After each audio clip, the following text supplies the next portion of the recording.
네, 오프닝 벨과 함께하고 계십니다. 이어서 뉴욕 증시 섹터별 그리고 또 종목별 흐름과 함께 또 국내 증시 향방을 또 제시해드리는 장연구소의 장엘리고요. 또 함께 또 진행을 도와주실 장유진 캐스터 자리해 주셨습니다. 어서 오세요. 네, 안녕하세요. 캐스터 장유진입니다. 네, 지금 앞서서 또 뉴욕 증시 마감 시황을 또 전해주셨는데 장유진 캐스터가 아까 전해주신 것처럼 국제 유가와 국제 금 가격 모두 상승을 하는 흐름을 보였어요. 이렇게 또 위험 자산과 안전 자산이 동시에 오르는 이렇게 예전에는 좀 커플링 현상이 있었는데 디커플링 현상이 또 이뤄지는 약간 특이한 장세를 좀 보였습니다. 이렇게 동시에 오르는 특이한 흐름을 보인 만큼 또 해석이 쉽지 않을 텐데 우선 섹터별로 어떤 흐름을 보였는지 함께 좀 분석을 해봐야 되겠죠? 네, 지금 맵으로 살펴보시면은 현재 지금 초록불이 들어와 있는 섹터들이 굉장히 많습니다. 거의 네. 모든 섹터들이 초록불을 밝혀내고 있고요. 네, 맵으로 살펴보셔도 지금 전체적으로 초록색과 짙은 초록색이 많이 섞여 있는 가운데 빨간색을 밝힌 종목들이 곳곳에 보이기 때문에 함께 살펴봐야 될 것 같습니다. 네, 공부를 잘하던 우리 장유진 캐스터는 모를 것 같아요. 약간 F 성적을 받은 듯한 네, 페이스북이 네, 빨간불을 켜고 있습니다. 네, 우리 함께 또 한번 자세히 좀 살펴볼 텐데요. 어떻게 섹터별로 먼저 볼까요? 아니면 종목별로 볼까요? 네, 바 차트를 통해서 섹터를 한 번 더 다시 살펴보도록 네, 하겠습니다. 섹터별로 보겠습니다. 네. 네, 어제 간밤에 뉴욕 증시를 살펴보시면 지금 기초 소재 섹터가 가장 큰 폭으로 상승했다라는 점을 알 수 있습니다. 1.67% 상승했다라고 나와 있는데 색깔이 굉장히 싱그러운 초록빛이기 때문에 거의 많은 종목들이 더 1%보다는 더 큰 폭의 상승세를 보여줬다라고 분석할 수 있겠습니다. 기초 소재가 가장 좋은 흐름을 보였다 이렇게 해석을 해보면 되겠네요. 네, 맞습니다. 그렇다면 간밤에 국제유가가 많이 상승을 했잖아요. 73달러 선에서 좀 거래를 마쳤는데 국제유가 분명히 또 에너지주도 좋은 흐름을 보였겠죠? 네, 에너지 섹터가 2위를 어제 차지를 하면서 또 간만에 계속해서 좋은 모습을 보여주고 있는데요. 또 오늘 잠시 후에 소개를 해드리겠지만 에너지 섹터의 대장주들의 실적 발표를 앞두고 있기 때문에 네, 오늘 밤까지 계속해서 지켜보셔야 될 것 같습니다. 그러네요. 또 금요일인 만큼 또 주간 흐름도 좀 짚어주셔야 될 것 같은데 주간으로도 좀 살펴보시죠. 네, 그럼 주간 차트로 살펴보도록 하겠습니다. 지금 간밤의 차트와 거의 크게 다르지는 않은 모습입니다. 역시 1위를 차지하고 있는 섹터는 기초 소재인데요. 4%대나 상승세를 보였습니다. 그리고 에너지 섹터도 거의 3% 가까운 상승세를 보여주면서 그 뒤를 이어가고 있습니다. 이어서는 유틸리티와 커뮤니케이션 서비스가 초록불을 켜내고 있는데요. 또 간밤에 그런데 어제 장을 생각해보면 커뮤니케이션 서비스가 조금 약한 모습을 보였기 때문에 이 부분만 주간 차트와 일간 차트가 조금 다른 모습을 보이고 있습니다. 네.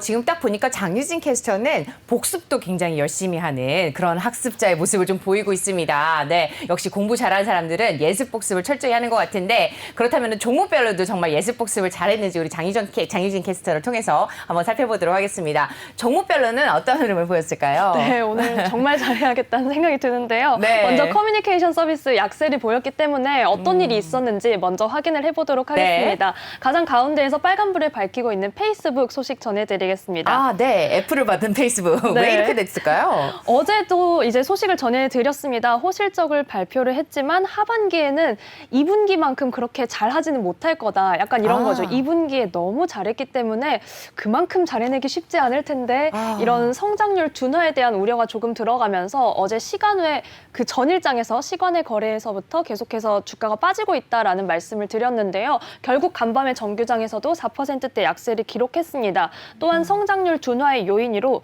애플의 운영체제 iOS 업데이트가 오히려 페이스북의 매출 증가율을 좀 둔화시키는 데 영향을 미칠 것이다라는 경고도 함께 소식이 전해져 있습니다. 네. 근데 장유진 캐스터 입장에서 봤을 때는 어땠나요? 공부할 때 보면은 공부 잘하던 친구가 계속해서 더 잘하지 않나요? 어때요?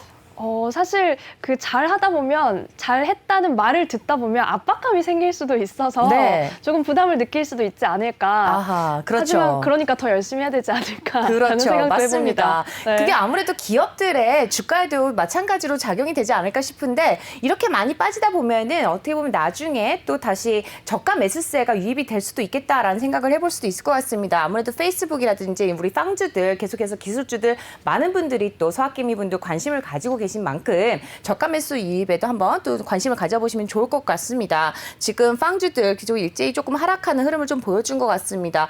유일하게 또 테슬라가 또 녹색불을 굉장히 많이 켜고는 있지만, 네, 일단 테슬라도 좀 짚어봐야 될 것 같고요. 우선 그 밖에 또 짚어볼 종목들이 있을까요? 네, 마침 저희가 지금 테슬라가 속해 있는 소비순환재 섹터로 올 텐데요. 종목별로 조금 엇갈리는 모습을 보였습니다. 네. 지금 뭐 테슬라를 먼저 살펴보시면 4%대 강세, 좀 다시 오랜만에 탄력받는 모습을 보였다라고 볼 수가 있겠는데요. 정부 정책과 관련된 소식이 좀 있었습니다. 바이든 정부가 2030년에는 판매차 40%를 전기차 양산 협의 중이다라는 소식이 전해지면서 테슬라가 조금 오랜만에 탄력을 받았는데요. 어제 정규장에서 677달러 선에 거래를 마쳤습니다. 네, 지금 엇갈린 흐름을 보였다 그랬잖아요. 그렇다면 테슬라와 반대되는 성적을 가져간 종목 누굴까요? 네, 바로 옆에 있는 아마존이 지금 정규장에서만 보시면은 그렇게 약세가 뭐 심하지는 않습니다. 네, 뭐 0.84, 물론 사이즈가 크긴 하죠. 네. 근데 정규장이라고 얘기하시는 걸 보니까 분명히 다른 모습이 있는 것 같습니다. 맞습니다. 아마존이 실적 발표를 했는데요. 조금 뭐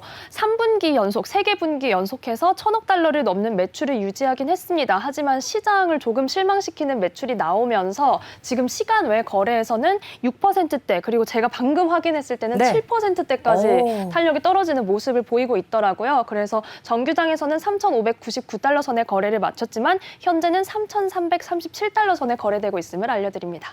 왠지 무게가 좀 커서 그런지 덩치가 커서 그런지 땀을 많이 흘리고 있는 것 같습니다. 좀 7% 넘게 하락하는 흐름 보여주고 있다고 소식을 전해주셨습니다.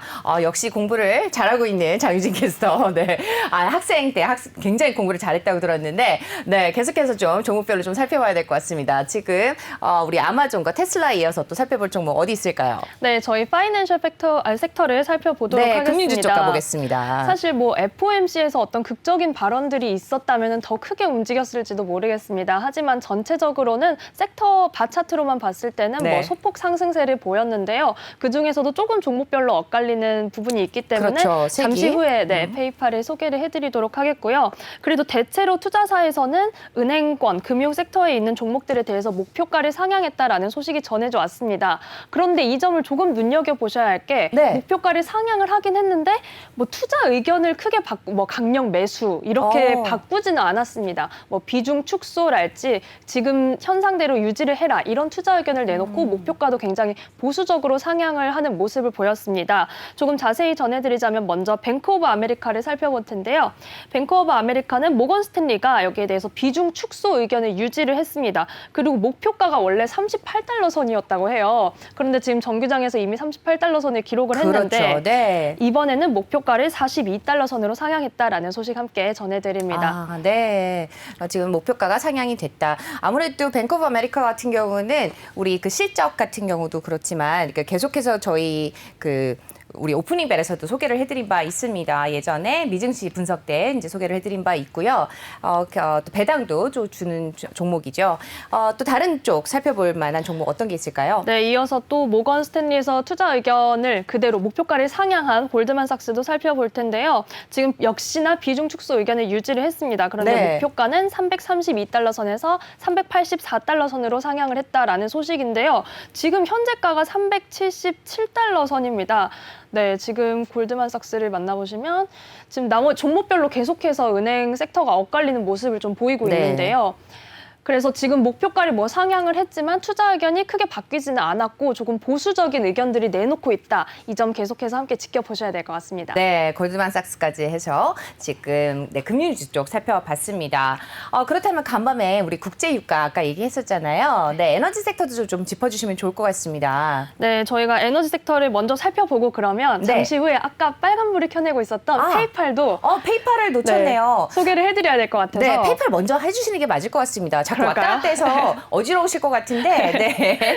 다행히 우리 장유진 캐스터가 화면에 나오고 있어서 좀 덜 어지럽지 않으실까. 우리 시청자분들 네, 저 때문에 어지러우실 수 있습니다. 페이팔 먼저 보겠습니다. 네, 지금 이번 주 그리고 지난주부터 해서 계속해서 실적 발표를 할 때 뭐 주가와 완전히 나란히 가지는 않는 모습을 보이고 있습니다. 이게 왜냐하면 2분기에는 잘 했어도 하반기에는 걱정이 된다. 이런 내용들, 조금 전망에 대한 걱정이 계속해서 주가에 반영되는 모습을 보이고 있는데요. 페이팔 같은 경우도 실적 발표 발표를 했는데 2분기에는 예상치를 상회하는 실적을 발표했습니다. 하지만 하반기에는 조금 수익이 감소하지 않을까라는 이런 전망이 전해져 오고 있는데요. 그 이유로는 페이팔이 원래 결제 서비스를 제공하고 있었던 이베이에서 네. 하반기부터는 자사 서비스를 이용한다고 합니다. 그래서.